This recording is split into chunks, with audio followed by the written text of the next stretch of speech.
झाड़ू लगाने वाला एक वैष्णव गोवर्धन में झाड़ू लगाता, दर्शन नहीं कर पाता था। दर्शनार्थी ऊपर से आते, उनसे पूछता था आज पगड़ी कैसी, आज माला कैसी, आज श्रृंगार कैसा। और जैसा वो बताते, नीचे रज में ठाकुर जी का वैसा मुखमंडल बनाता, वैसी पाग बनाता और वैसा ही माला आदि धरा के, और फिर रज में बनाई गई अपनी कलाकृति को श्री जी बाबा समझ के प्रणाम करता। बोले जय हो, आज ऐसे दिख रहे हो। एक दिन ठाकुर जी के हृदय में उससे मिलन की कामना उत्पन्न हुई, और जैसे उससे मिलन की कामना उत्पन्न हुई तो राजभोग के बाद जब सब दर्शन करके चले गए, पूरा गोवर्धन खाली हो गया, सब लोग जाकर शयन चले गए। 1-2 बजे सब सो जाते हैं दोपहर में। उस समय भी वो झाड़ू लगाने वाला वहीं बैठा, रज में जैसी उसने आकृति बनाई थी ठाकुर जी की, उसी का दर्शन कर रहा था, चिंतन कर रहा था। आज ऐसा पिछोड़ा होगा, ऐसी पाग होगी, ऐसे कुंडल होंगे, ऐसी माला होंगी, और बस इसी प्रकार से चिंतन कर रहा था। तभी नेत्र खोल करके उसने ऊपर गिरिराज पर्वत पर जब मंदिर के पास देखा तो ठाकुर जी की मोतियों की माला चमक रही है, पिछोड़ा चमक रहा है, सिर का मुकुट चमक रहा है, और ठाकुर जी जैसे वो एक पांव से उछल के बालक खेल खेलते हैं ना, खाने खाने बना के एक पांव से कूदते हैं, क्या बोलते हैं आपके यहाँ? हमारे यहाँ उसको ती बोलते हैं। हाँ, सब जगह अलग अलग है। वो ऐसे डालो, फिर एक पांव से पकड़ो। कब से तो खेला ही नहीं, बचपन में खूब खेलते थे। ऐसे श्रीनाथ जी अपनी एक टांग पे उछल रहे थे गिरिराज पर्वत पे, एक पांव पे उछल रहे, एक पांव ऊपर कर रखा, और पांव पकड़ के कह रहे अरे कोई अयो भैया मेरे कांटों लग गए, मुंह को बहुत पीड़ा है, ये नहीं जल्दी आओ। अब वो नीचे बैठा वो बालक, वो देखे ये कौन है, अरे ये तो मुकुट धारण किए हैं, ऐसी सुंदर बेनी गुथी भैया, इतनी सारी माला, पिछोड़ा, अरे ये तो ठाकुर जी जैसा श्रृंगार है, ये कौन है? दूर गिरिराज पर्वत पे ठाकुर जी कूद रहे हैं। ठाकुर जी ने उसको देखा, उसको सारे क्यों, बैठो बैठो, देख कारो, जल्दी ऊपर आ, देख मेरे कांटों लग गो या को निकार। वो घबरावे, इधर उधर देखे, कोई देख तो नहीं रहा है, वो कोई नहीं है। ऊपर ज्यों ज्यों समीप जावे ठाकुर जी की, ज्यों ज्यों कमल नैन ठाकुर जी, सुंदर थोड़ी को चुबुक चमक रहे हो है, माथे को रोरी को चंदन चमक रहे हो है, ऐसी सुंदर ठाकुर जी की छटा देख करके जैसे जैसे सिड्डी पे ऊपर चढ़े त्यों त्यों मूर्छा आती उसको। वो मूर्छित होता, फिर संभालता, फिर चढ़ता, फिर मूर्छित होता, फिर संभालता, फिर चढ़ता। ठाकुर जी के अति समीप पहुंच गया, वही मूर्छित हो गया। ठाकुर जी ने सिर पर हाथ फेरा, होश में आया, बोले लाल जी आप ही हो?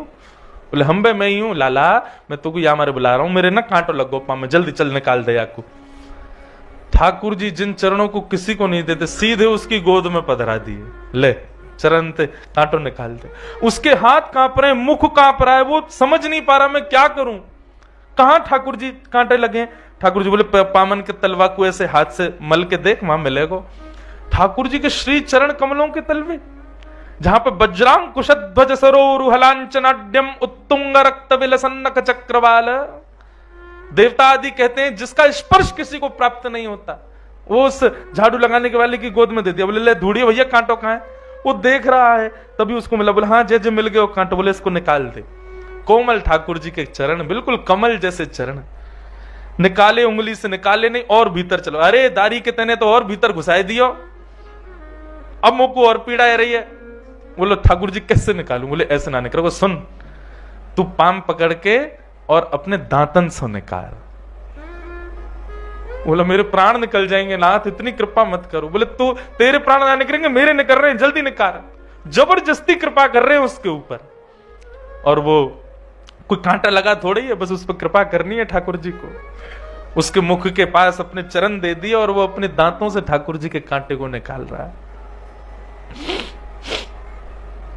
ठाकुर जी बोले चल, अब मुंह को लेके चल। बोले कहां चलना?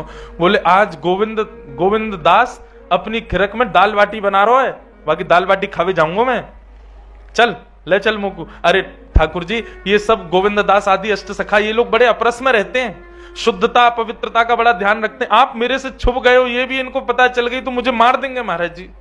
ठाकुर जी बोले तेरे संग मैं हूं ना, चिंता क्या करे, चल अपने कंधा पे बैठा ले। ठाकुर जी उसके कंधा पे बैठ गए और सिर पकड़ लिया, और वो लेकर के जा रहा है। सोचो छवि कितनी सुंदर है, एक नन्हा सा झाड़ू लगाने वाला बालक अपने कंधा पे श्री जी बाबा को लेके जा रहा है, और ठाकुर जी उसको बता रहे हैं, सुन सुन सुन, देख वो गोविंद स्वामी की खिरक आ गई है। बोले हाँ। बोले तू यहीं मुंह को उतार दे और तू यहीं छुप जा, मैं जा रहा हूं, और सुन यहीं रुक जाइए, तेरे का जो बाटी मैं ले आऊंगा, तो भी भूख लगी होगी। ठाकुर जी उतर करके गए। गोविंद स्वामी कदम खंडी में जाकर के बैठे। गोविंददास बोले आ गए जय जय? बोले हाँ आ गो। अच्छा, ये लीलाएं सबको नहीं पता होती थी अष्ट सखाओं के साथ। राजभोग के बाद ही ठाकुर जी लीला करते हैं बंधु। ये वृंदावन में जो लोग यूं सोचते हैं 12 बजे के बाद मंदिर बंद, ठाकुर जी सो रहे हैं, गलत सोच रहे हो आप। ये 12 बजे जो मंदिर बंद हुए और 4 बजे, यही तो लीला का समय। ठाकुर जी इसी समय कृपा करने जाते हैं किसी पे। ये सोते थोड़ी है ठाकुर जी, गौचारण का समय, लीला का समय ठाकुर जी का। ठाकुर जी पहुंच गए। गोविंदास जल्दी भूख लगी है, मुंह को जल्दी खवा, बाटी खवा। और गोविंदास बाटी सेक करके चिमटा से उठा के ठाकुर जी के आगे पत्तल में धरे। सो ठाकुर जी ने खामे ने खा के सोई वाकू जेब में भर ले अपनी, बाकी काजे लेके जानी है, खड़ो बेचारो लेके आयो मुंह को। जहां 5, 6, 7 सामान्य बाटी खाने वाले लोग होते हैं, ठाकुर जी कम 15-20 तो खाते हैं। 56 भोग देखा ठाकुर जी, हमारे ने 100 लाला, इतनो बड़ो, इतनो सवा को पेट, और 56 भोग देखो कल कितनो, पूरी नाप भर गई महाराज। ठाकुर जी को पेट नहीं है, कुआ है, कितनो खवाए तो भरे ना है, खूब प्रेम से मामे। तो गोविंद दास ने पहले इतना आटा लगाया था कि उनको पता था कि लाल जी 20-25 बाटी तो खाएंगे, और वो भी तब जब राजभोग पाके आए हैं। राजभोग आरती हो गई है, पावे में तो बड़े निपुण है हमारे लाल जी। ठाकुर जी बोले अब गोविंदास पेट भर गो हमारा, तो अब हम जा रहे हैं मंदिर, अब जाके नेक देर सोमेंगे, फिर 4 बजे उत्थापन आरती होएगी। गोविंदास बोले जय जय, बड़ी कृपा। जैसे ही ठाकुर जी खड़े भये, सो ठाकुर जी की पीतांबरी इतनी फूल गई, बाटी बल रही जेब में। गोविंदास बोले जे का है रो? ठाकुर जी ने रुकियो। बोले कहा ये इतनी पीतांबरी ऐसी तुम्हारी कैसे फूल गई है? ये तो तब फूले जब आप नाचो, जो गोल गोल घूमो तो ऐसी पीतांबरी फूल जाए आपकी, ये इतनी कैसे फूल गई? कहा भर रखो भीतर?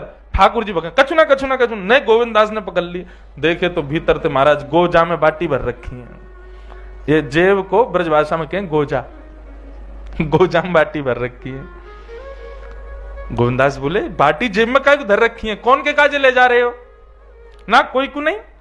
ठाकुर जी ने एक बार ऐसे देखी उसकी तरफ जो पेड़ के पीछे छुपा था। गोविंदास बोले कौन को देख रहे हो? दौड़ करके गोविंदास गए तो वो झाड़ू लगाने वाला बालक मिल गया। ठाकुर जी सही सही बताओ पूरी बात कहा है? तो उस बालक ने कहा गोविंदास जी मुझे क्षमा कर दो, मुझसे बहुत बड़ा अपराध हो गया, आज ठाकुर जी मेरे कंधा पे बैठ के आए हैं। गोविंदास बोले राम राम राम, महा गुसाई जी ने मंदिर में इतने नियम बना रखे हैं, हाथ धो के आए करो, पामन को धो के आओ, आधो स्नान करके आओ, शुद्धता को ध्यान रखो। बेचारो वो तानसेन एक बार पद गावे आयो तो गुसाई जी ने भगाई दिया। बोले काय? बोले पहले तांबुल थूक के आ, शुद्ध मुंह से सेवा कर ठाकुर जी की। इतनी सेवा शिष्टाचार को विचार करें, और यहाँ ठाकुर ने सबरी सेवा तोड़ रखी है। झाड़ू लगावे वाले इनके कंधा पे बैठ बैठ के डोल रहा है। ये सबरे नियम हमारे काज है नहावे धोवे के, तुम्हारे काज कछु ना है। ठाकुर जी बोले अब ठीक है गोविंदास, गुस्सा कर रहे हो, कोई बात ना, छोड़ दे याको। बोले याको कोई अपराध थोड़ी है, बेचारो ये तो ऊपर ही ना जावे कभी गिरिराज पर्वत पे, तुमने ही बुलाए होगो जरूर। बोला हाँ इन नहीं बुलाए हो। ठाकुर जी बोले बजमारे तू और बता दे सबरी बातन ने, अरे तो पे कृपा करिए, तू और मेरी शिकायत कर रहा है। गोविंदास बोले ऐसे काम नहीं चलोगे। ठाकुर जी बोले बता कहा करूं? गोविंद कुंड में स्नान करो, स्नान करके ऊपर जाओगे। ये बड़े 3-3 बार नवा के हमको बड़ी अपरसता को बात बता में ठाकुर जी के सामने शुद्धता से जाओ, पवित्र, अब खुद अपवित्र हो, नहा के जाओ। ठाकुर जी बोले देख भैया सर्दी को समय, कैसी ठंडे कोहरा पड़ रहे हैं, सूर्य के दर्शन ना भय 4 दिन आते, तू मुझको कुंड में नवावेगो? ऐसा मत करे। चल मैं एक काम करूं, मैं आचमन कर लूं। अपवित्र पवित्रो वा सर्वावस्थांगतो पिवा यह स्मरेत पुंडरीकाक्षम सबाई अभ्यंतर शुचि। ऐसे जल छिड़काव करके व्यक्ति पवित्र माना जाता है। ठाकुर जी गए गोविंद कुंड पर जाके जल लेके अपने नाम से अपने आप को पवित्र कर रहे हैं। यह स्मरेत पुंडरीकाक्ष सबाई अभ्यंतर शुचि। इतने में गोविंद दास पीछे से गए, धक्का दे दियो ठाकुर जी को, गिर दिए गोविंद कुंड में। ठाकुर जी महाराज गोविंद कुंड में डूब रहे हैं, तैर रहे हैं। बोले हे गोविंदास तो देख लूंगा मैं आज। गोविंदास की बात मान के ठाकुर जी बेचारे गोविंद कुंड में नहा लिए, दौड़ करके मंदिर में गए।